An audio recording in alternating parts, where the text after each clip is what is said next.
A viral TikTok trend known as "If She Says No" features young men recording themselves facing romantic rejection, then immediately pivoting to simulated violent acts, like shooting or punching the camera lens.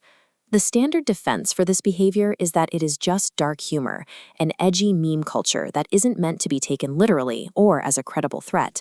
But psychoanalyst Anna Tomaselli argues that gender-based violence isn't a switch that gets flipped overnight. It is a continuous spectrum that begins with psychological normalization. That normalization has a body count. Take the case of a woman stabbed 40 times by a man whose romantic advances she had rejected. When we treat simulated aggression as entertainment, joke culture acts as an accelerant. It disguises the early stages of the violent spectrum as harmless play, blinding society to the physical harm being normalized. This modern digital misogyny taps into a pre-existing condition, migrating from Brazil's analog history of machismo and domestic abuse into the digital square. For years, Brazilian courts dismissed severe domestic abuse as a private matter. That changed in 2006 with the passage of the Lei Maria da Penha, a landmark law named after the activist who spent 20 years fighting for justice after her husband twice attempted to murder her. The law shifted the balance of power, officially recognizing that gender-based violence requires aggressive state intervention rather than domestic privacy. But while these protections were built to shield women inside the household, they are now struggling to contain a new wave of psychological abuse that has moved on to social media. We can see the hidden mechanics of this shift in a data study of Brazilian Reddit, which reveals how an internet joke actually rewires community language. Researchers used a word embedding association test, or WEAT.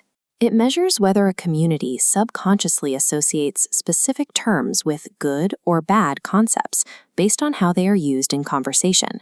In banned Brazilian subreddits, the study found that sexist slurs and hate speech are no longer associated with negative attributes.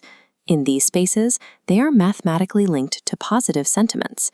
In these specific banned communities, sexism accounts for 86% of all hateful content. This creates an amplification effect. Data shows that a single post containing hate speech acts as a beacon, generating 5.8 times more hateful comments than a standard post. These fringe communities use humor to create safe harbors. They allow extremists to gather and rewire community language until hate is viewed as a positive, shared trait. Society is beginning to recognize digital manipulation as a prosecutable step on the spectrum of violence. The federal police's cybercrime division is now actively investigating the TikTok trend and removing the profiles involved. Brazil's National Congress is moving to follow suit, pushing for measures that hold digital creators criminally liable for making an apology for violence. A new legal response arrived in 2025 with Law Number 15.123, which focuses on the risks posed by digital psychological abuse.